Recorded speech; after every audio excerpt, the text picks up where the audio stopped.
There are hundreds of stories of people being abducted by aliens and taken to far-off places. But what happens if you get abducted and you're taken straight to hell? And then we take a look at the possibility that the Easter Bunny may not be a warm, cuddly dude who drops eggs off in your backyard. He may actually be an interdimensional invader. Today on Dead Rabbit Radio.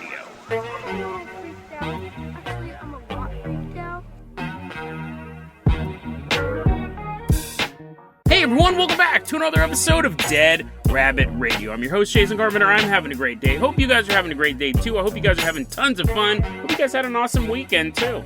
We have a lot of cool stuff to cover today, so first off, let's go ahead and give a shout out to one of our newest Patreon supporters. Walking into Dead Rabbit Command, it's everyone's favorite dude. I don't know, you might hate this guy. Give it up for F. Cindo. Woo! Come on in, buddy, come on in. F. Cindo, you're going to be our captain, our pilot this episode. If you guys can't support the Patreon, I totally get it. Just help spread the word about the show. That really, really helps out a lot. You have no idea how much it helps just promoting the show. F. Cindo, let's go ahead and toss you the keys of the Jason Jalopy. We are headed out all the way to a young man's house. This is a really interesting story, but like so many stories we cover, we don't have an exact time, we don't have an exact location or date. In this story, I understand why this person wouldn't want to reveal all that information, because this is a pretty intense one. We're sitting outside this house, and inside this house there is a person who goes by the internet handle Homogenic Harpist. Homogenic Harpist. We're going to go ahead and call you Pete, if that's your real name, it's just a guess. And Pete tells us this terrifying story, and like all terrifying stories, it starts off with a quite depressing beginning. Pete said, listen, when this happened a couple years ago, so he puts a bit of a time zone in, it's around the time of the COVID lockdowns. So he goes, listen, COVID came, everything started getting shut down, lost my job, had to move back to my old hometown. I'm an adult, I'm sleeping in the bed that I had as a kid. And I'm just kind of thinking, what happened? Like, how did I end up here? Okay, COVID, right? That's how I ended up locked down. But a lot of people faced that. A lot of people had financial difficulties. They were forced back to living with their parents or their relatives of some sort. And he says, my parents are not good people. As a kid, I didn't get along with my parents. It was not a healthy home environment. So I knew when I was moving back to this house, it was not a house full of love. He goes, the house is hard to grow up, and the house always had such a dark energy as a kid, and it seems even now it's hard, and I'm dealing with that. I'm dealing with all this psychic residue. I'm dealing with all of the emotional trauma of growing up with my parents, and now I'm an adult, and I'm living with my parents, and I don't know if things are ever going to get better. I'm in... The world seemed to be falling apart, right? Remember when that whole COVID lockdown stuff was going on back in 2020, so. He's laying in bed one night, and one of the things he did to help fall asleep was he left his blinds open on his window, and there's like this big tree outside of his house, and he would just kind of watch the branches sway, and it'd give him some sense of peace, right? That was the way he fell asleep a lot as a kid, and now he's an adult doing this as well. And he's starting to zone out. He's done this ritual all his life when he was living there. He's starting to zone out watching these branches sway, and then bam! He is no longer in his bedroom. He finds himself, and I'll say this too, he is very adamant this was not a dream. He's like, I've had dreams. Like most humans, I've had dreams all my life. This was not a dream. This actually happened to me. And he also says he's an experienced lucid dreamer. So he has the ability to control his dreams. And he goes, this 100% was not a dream. He says what happened was he's laying in bed, he starts to zone out. And then he's on his knees in a coliseum. He's kneeling in the dirt. He's in the center of this coliseum-like structure. His hands are handcuffed behind his back. They're restrained in some way. And it appears that the Colosseum, for the most part, is empty. He's looking at this massive structure. He's in the center of it, but he doesn't see a bunch of people going, Pete, Pete, Pete, and he get ready for the big game. He's in this Coliseum-like structure, but it's empty save for 3 people. And probably the more apt term would be 3 demons. Because he instinctively knows he's in hell. He's not like, Shea Stadium, whoa, maybe I'll hit a homer. He doesn't go on and say, like, the sky's blood red and there's, like, dinosaur-type creatures flying around, volcanoes going on. The volcanoes show up later. But he instinctively knows where he's at. He's in hell, and he's bound on his knees. And in this Coliseum, he sees 3 humanoids. He describes them like this. One of them is a goat in a humanoid form. Not just like has a human body and a goat head, which would be terrifying enough. He's like, oh, that's lame. It was actually a goat, but it was bipedal. And it was sitting there. And then also sitting there was a black, he described it as tall, slim, humanoid shape, but it was made up of black energy. Sitting next to the goat man. And this entity had glowing red eyes. And then sitting next to that figure is a man with the upper body of an eagle. He just had regular old surfer legs, all muscular and tan, and then the upper body of an eagle. I don't know if he had feather arms, but he's sitting there, and he said, I love this story because there's so many interesting little tidbits to it. It's really interesting details. He's sitting there, and he goes, they're having a conversation. I can't understand what they're saying. They're speaking some sort of language that makes absolutely no sense to me, but I've heard it before. Doesn't know when, doesn't know where, but he's heard this language before. So they were speaking Polish or something like that. It was an infernal type language. While he's kneeling there and they're speaking, he picks up on another just really interesting detail. He says, I feel like this conversation had been going on for a long time, and my body had been there for a long time. What I experienced when I left the bedroom and came here was my subconscious being dropped into this reality. Whatever had been going on for a while. He was just now, for the first time, being made aware of it. While this is all going on, while this conversation's going on, while he's realizing the predicament he's in, he starts to sense there's somebody behind him. He can't see who it is. At a certain point, I don't know if you'd want to, right? But this conversation's going on, and he said at a certain point, the bird man seemed to signal to Pete that a decision had been made. It was almost like subconscious that he was picking up on these details. The Birdman basically seemed resigned to go along with the decision that was made, and the Birdman felt bad for Pete.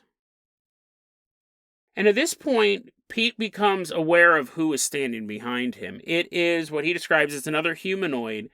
It's a woman. It's a tall woman standing there. And she's wearing a Japanese-style kimono with a pale face. She has very, very pale skin. Her eyes have been removed, or maybe they were never there to begin with, right? Some sort of demonic creature. Where her eyes should be were just these pitch black holes in her head. And she's wearing a gold crown on her head. He gets the sense that the Eagle Man felt bad for what was going to happen to Pete, but the woman seemed to derive some sort of weird pleasure about the decision that had been made and about what was going to happen to Pete. And she grabs Pete and begins to drag him through the Coliseum towards a white door. A door of the brightest white light emanating out of it. This woman is just dragging Pete over to it. Really, really interesting motifs, right? We have this hellish world with these creatures in it. But generally, when you think of things like a golden crown and a tunnel of light, a white door, you think of good stuff, right? You think of heaven. You think passing on to the next better world. Pete makes the assumption that what's on the other side of this door is actually the end of everything. He cannot go through this door. But he's handcuffed. He's being dragged by this supernaturally strong woman. He's getting closer and closer to the door, and he's fighting so hard. He's fighting so hard to get out of her grasp, and he can't. He says, I'm so close to that door. I'm so close to that door now that my legs are inside of it. My legs are inside of this door, and I don't know what to do. My arms are restrained. This woman is forcing me to go, but at the very last moment before he is fully thrown through this opening, he grabs the golden crown and removes it from her head. He says instantly he hears her begin to shriek, this inhuman scream echoes through this reality, and his nose starts bleeding, and his ears start bleeding, and his vision gets distorted, and he's having a hard time processing any information, and then the screaming stops. He turns around, and he sees that the woman has now been reduced to a pile of ash, and on top of that is the golden crown. He instinctively, something's telling him to put the crown on. And he puts it on, and he realizes, I gotta get out of here somehow, right? There's two ways that he can tell are out of this area. One is the white door. One of them is the white door, right, that he killed this woman to not go through. And then he sees a tunnel headed off in the other direction. He goes, well, if that's the only other way, I'd much rather take this tunnel. He goes running down the tunnel. What's interesting about the story, I want to take another break because I'm sure some of you guys are scratching your heads. There's obviously parts of the story that physically don't make sense. Like she's dragging him towards the door, but then his feet are in front. So she would have had to start pushing at some point. When he removed the crown from the head, did he then drop it? And did it drop on the pile of ash? It's really interesting because on the one hand, you could go, that's dream logic, right? You're being dragged, and the next thing you know, everything's kind of rearranged because dreams are illogical, or you're holding something important, and then you turn around and you're not holding it. On the one hand, there are things like that, where his hands are restrained behind his back, but somehow he's able to get the crown. Fair. That's totally fair. I just wanted to address that, because when I was reading this, I was like, I was trying to figure out the chain of events as well. But again, he's adamant this isn't a dream, and the way that this story plays out. So, he's sitting, he doesn't wake up with the crown in bed, he doesn't wake up and he has the crown, and he looks at the camera, he goes, it wasn't a dream.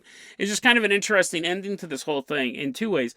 He takes the crown and he puts it on, and he begins to make his way through this tunnel. And if there was any doubt in his mind that he was in hell before, which there wasn't, he knows he's in hell now. I mean, you couldn't make the argument that the eagle and the goat and the black void energy, maybe those were angels, and he was in maybe a rundown part of heaven. They needed to do some renovation. It just looked like hell. But as he's moving through this tunnel, he's now in basically a Looney Tunes version of hell. There's lava, there's seas of lava, there's volcanoes, there's fire everywhere. There are these little imps running around with mining tools. You're like, Jason, this is clearly a dream now. This is clearly a dream. Hold on. There are these little imps with mining tools, and they're just like mining rocks. And they're singing songs, and Snow White's burning in a lake of lava. Quit singing and help me, you buffoons. And he's making his way through the tunnel, and he's watching these little people mine these rocks, and he realizes something. He's invisible. Like, once he put the crown on, he realizes nobody can see him. And he's making his way through these tunnels, and these little guys talking around him. He's making his way through this tunnel, and he sees these little miners running all around, mining these rocks. And every so often when he's walking down this tunnel, he sees these giant eyeballs protruding from the walls. And they're just staring at the proceedings. And what he gets from them is that these are some sort of security system. Eyes felt like they were watching for something, whether it was to make sure the imps weren't taking too many coffee breaks, or making sure no one escaped. But he felt the oppression of these eyeballs, these giant eyeballs staring out of the rocks as he's making his way through the tunnel. He's invisible, though. That's the one thing. If you're trying to sneak by a security system, be invisible. And everything's going great until, in typical Looney Tunes fashion, this invisible man who's trying to escape from hell bumps into one of these little creatures. And the creature kind of falls to the ground and looks up and sees nothing. But, I mean, obviously, it's hell, right? There's weird stuff in hell all the time. Somehow, whether it was a little imp or one of these watching eyes noticed something was off, an alarm starts to go off. This ear-splitting, screeching alarm begins to go off, and the room just seems to be flashing these lights. He has been detected. And then he hears a rooster crow. Next thing he knows, he's laying on the floor in his bedroom. He says, it wasn't a dream. It was not a dream at all. I went somewhere that night. And and this is what's interesting about this. He goes, I know so clearly that was not a dream, that I went there that night, because I went crazy basically after this. He did not use the word crazy, but he became pretty much catatonic after this experience. He said, I didn't speak to anyone. Not just about this. I didn't speak to anyone at all for weeks after this happened. Truly traumatized by this experience. And he says even now, I have such a hard time even thinking about it. And he's posting this, and he ends it like this. He basically, 2 questions to try to sum up the whole thing, and while he's asking for advice anonymously on the internet. First question was this hell? And the second question is, am I still there? Really interesting if you think about it, because he didn't escape. He got caught. Right? They found him. And then when you hear that rooster crow and you're back in your house, you have to ask yourself, is he still in hell? And I do think it's interesting to point out that he talks about how he didn't have a great relationship with his family, that they seemed quite awful. He didn't speak to anyone for weeks, and nobody thought that was weird. Like, if I stopped talking for weeks, there would be quite a few people who would call 911 and would have me admitted. Right? Actually, probably the first 2 weeks, he'd be like, oh, finally, he shut up. Finally. But that's troubling as well. Like, he was basically mute, and no one did anything. No one sought out any mental health services for him. But he doesn't know, was that hell for sure? And am I still there? Is my experience that I'm living on Earth just punishment? Did I actually escape from that? Super interesting story, and it's funny because I went back and forth on it, and I go, it's so close to a dream. And longtime listeners on the show know I really don't like to talk about people's dreams. But this one, I mean, and we should say, he wrote it on the internet. He could be having a good laugh about it if he ever listens to the episode. Oh, I totally made that up. That's always possible, right? But Conspiracy Cap's fully on looking at this thing. On the one hand, dreams can be super realistic and weird. On the other hand, he did wake up in a different location. He didn't fall asleep on the ground. He doesn't feel like it was a dream. He felt like it was an actual phenomenon he went through. But I wanted to tell that story for 2 reasons. One, because I thought it was an interesting tale. We talk a lot about people getting abducted by aliens or waking up in pitch black bedrooms. This is the first time I've ever come across someone just going to hell. Going to hell. And I like all the little details where he felt like this had been going on for a while and his subconscious was finally becoming aware of that. That's something that we see in near-death experiences. I got another cool story coming up later this week about something like that. And just speaking of near-death experiences altogether, I did an episode about negative near-death experiences. They're not as rare as you think. I'll put that episode in the show notes. That was really cool. And so this also goes into that catalog. But I also wanted to tell you this because on tomorrow's episode, I'm going to share a personal story of mine. It's a story that up until about 2 days ago, I had never told another living soul about. And the only reason I told them, I told Sabine about it, my friend Sabine, the only reason I told her was in preparation to tell you guys this story. I had never, ever spoken about the time when I went to hell. We will save that story for tomorrow. F. Cindo, let's go ahead and toss you the keys of the Carpenter Copter. You guys are going to get a kick out of it on so many different levels. F. Cindo, let's go ahead and fire up that Carpenter Copter. We are leaving behind Dead Rabbit Command. We're headed all the way out to an Easter egg hunt. We're sitting at this Easter egg hunt. We're watching all these kids run around, finding eggs. Look at Margaret. I found the pink one. He takes a bite out of it. And then, what was the girl's name? I totally forgot already. Margot. Margot's like, but look I found like this Cadbury egg. And she takes a bite out of it. And everyone's having a good time. There's only 2 eggs. There's only 2 eggs hidden. Okay, guys, Easter egg hunt's over. What? And you weren't supposed to eat those either. Those are from last year. We're watching this Easter egg hunt, and then everyone kind of shuffles in. And then, like, the guy who was in the Easter Bunny costume, he's like, he gets in his car. He still has his helmet on. He's like, woo, woohoo, so whimsical. As he causes this huge Easter egg pileup. And we just kind of let the sun set on the world. We're still just sitting out in this, we're sitting out in this family's backyard. And they're like, have they left yet? Are those strangers still in our yard? We're sitting there and waiting for the sun to go down because most of you guys don't know this. Easter really begins in the dark. Because there's a lot of reports online of Easter bunny sightings. This guy tells a story from about 20 years ago when he was 6 years old. He said it was sometime between 3 and 4 in the morning, and we lived in this 2-bedroom apartment. It was me and my older brother. We shared a room, and then my dad's room was across the hallway.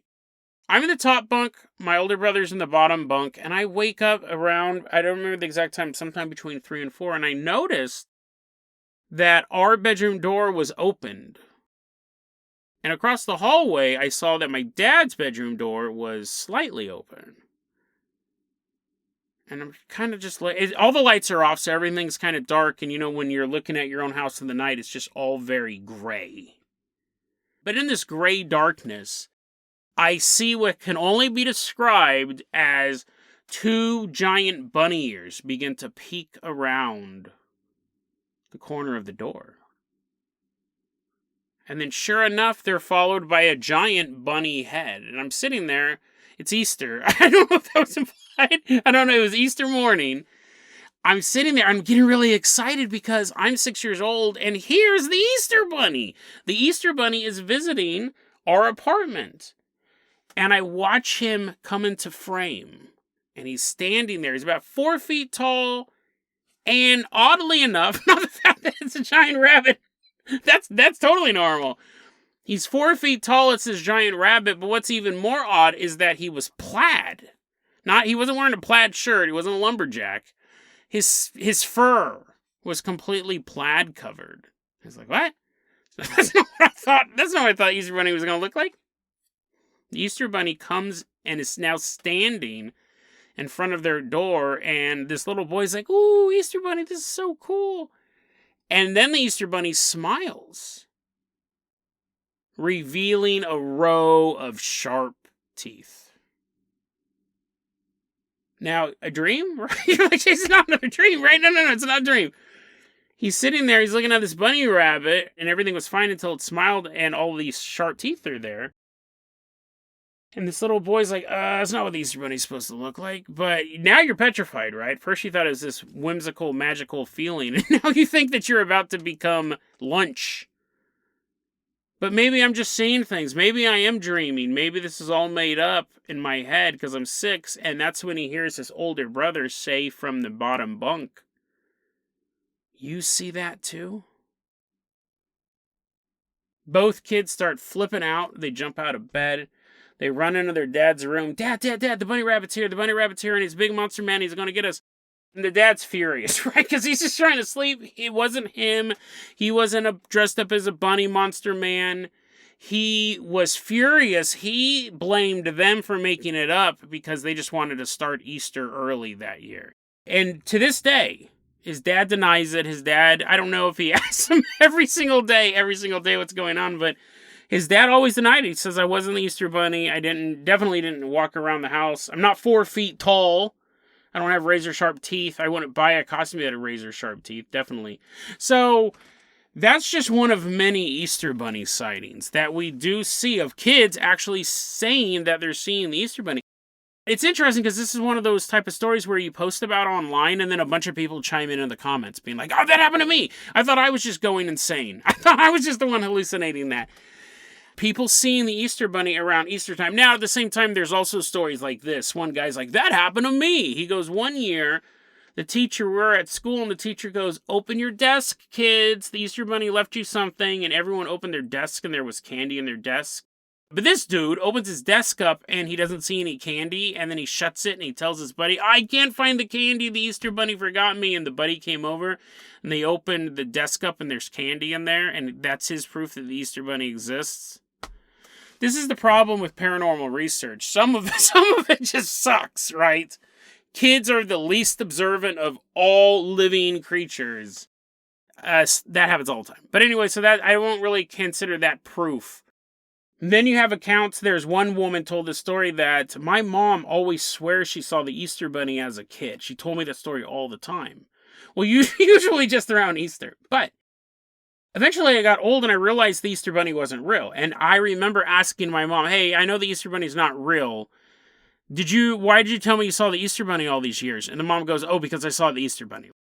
The Easter Bunny isn't real, but I saw it. And she goes, my mom never changed her story. Even when I knew for a fact the Easter Bunny and Santa Claus and all this stuff wasn't real, my mom was like, yeah, I know. That's why I told you that story so many times. It's terrifying. I saw something that doesn't exist. But that's the question. Does it exist? Now, I see a lot of talk online, and I'm sure a lot of you guys are kind of thinking around this way, and it's definitely very plausible. The idea of tulpas.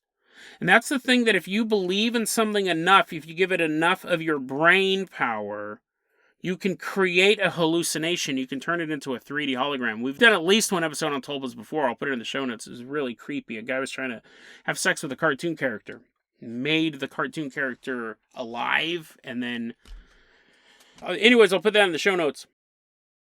Tulpa. And if you had millions of people believing in the Easter Bunny, believing in Santa Claus, would it, because there's just as many stories about people seeing Santa Claus for real, hearing sleigh bells, and again, they're very adamant. My parents weren't doing it. My parents were not on the roof with a bunch of reindeer. I saw Santa Claus. So the idea is that if enough people believe in the tulpa, they create this thought form over time, and with all this mental power, we're creating these things. But let's put on our conspiracy cap, because I actually have a more sinister reason for these things.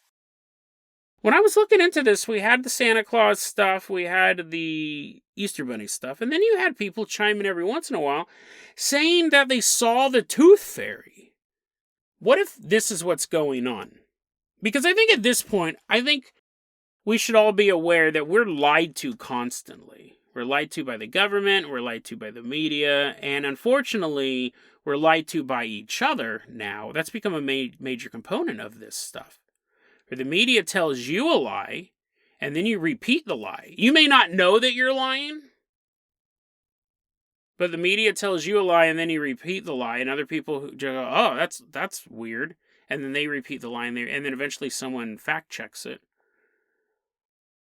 And then when they come to you with the fact check, you're like, I've already forgotten about that lie that I told you. But you know what I mean? It happens on all sides of the political spectrum. It seems to be relatively new, though.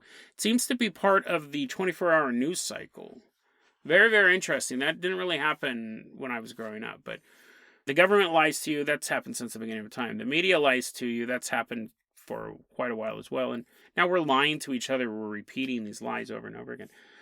We know that happens. That is true. So What happens when you go farther back before the lie was invented? Here's my conspiracy theory. Here's my conspiracy cap fully on theory, that these entities do exist. What's the story you've always heard about Santa Claus? Santa Claus was the traditional Santa Claus. I know there's different versions of him in different countries, but the traditional American Santa Claus was dreamt up by an artist who was trying to sell Coca-Cola products, which even just talking about this makes me want to drink a Coca-Cola so bad. I need one. But he drew it, and then that has become the idea of Saint Nick, of Santa Claus. But what if that's not the truth? What if there was, predating that, a Santa Claus-esque demon, ghost, deity, whatever form you want to put it in, and the government covered up the existence of this Santa Claus by making up the story? The guy probably drew it, right? I'm not saying that he didn't draw it, but that would be the easiest way to do that. And here's the thing, you go, Jason, that's ludicrous. It's far easier to believe that a man came up with a drawing of Santa Claus that became so popular, and people started writing songs about what he looked like, and that's why we think. That's way more plausible than the fact that you're telling me that in America, predating that, there was some sort of ghoulish figure that looked like Santa Claus, and to cover up his existence, the government made up the story that he was made up. But we see them do that with the UFO phenomenon. We saw it happen right before it. We can look back to the past 70 years of UFO stories, and they do that. You have people reporting these black triangular shapes in the sky. The military designs stealth fighter jets to look like black triangles in the sky, and then say these UFO sightings that predated the stealth fighter jet were of test of the stealth fighter jet. You have the phenomenon, and then you have the cover story. So is it possible that they did this with Santa Claus? Is it possible that around Easter, because here's the thing, too. I know my voice, I have such a serious tone when I'm talking about this.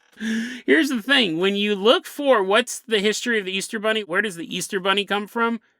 Every time they talk about it, they go, we don't know, or one theory is. They have no idea who originally came up with the idea of the Easter Bunny. We don't know. There's theories that it comes from this German tradition. It's a theory that it started in the 1700s in America, but they don't know.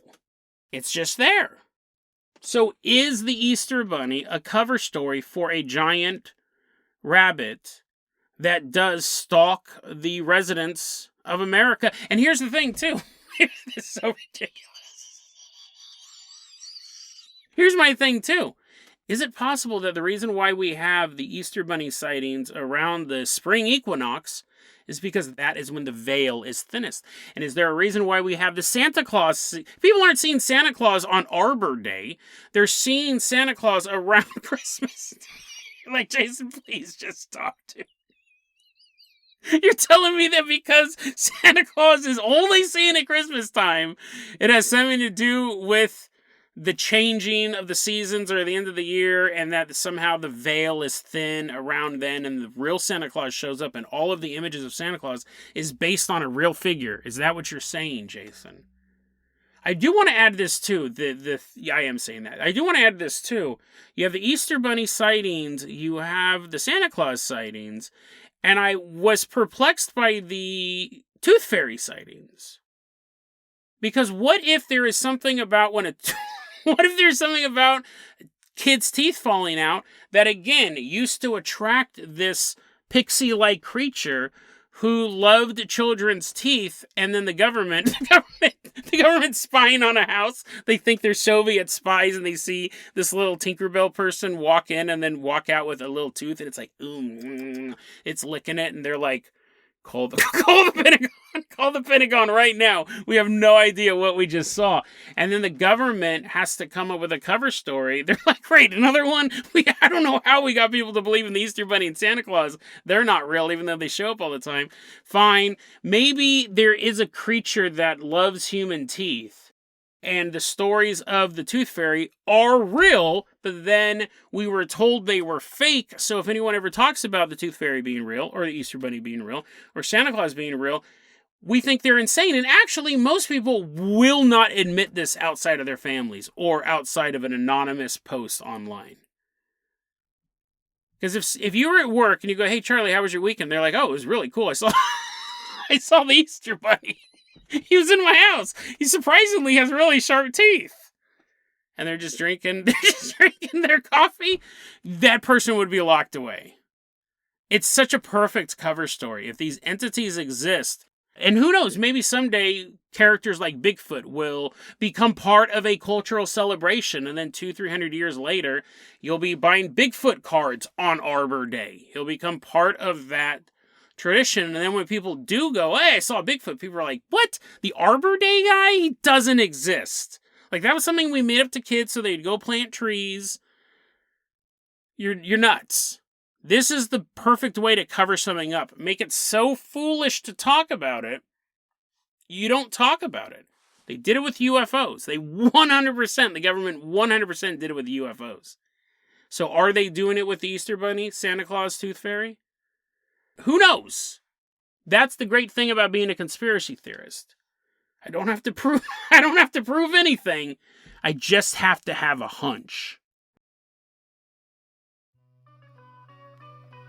deadrabbitradio@gmail.com is going to be our email address. You can also hit us up at facebook.com/deadrabbitradio. TikTok is @deadrabbitradio. Dead Rabbit Radio is the daily paranormal, conspiracy, and true crime podcast. You don't have to listen to it every day, but I'm glad you listened to it today. Have a great one, guys.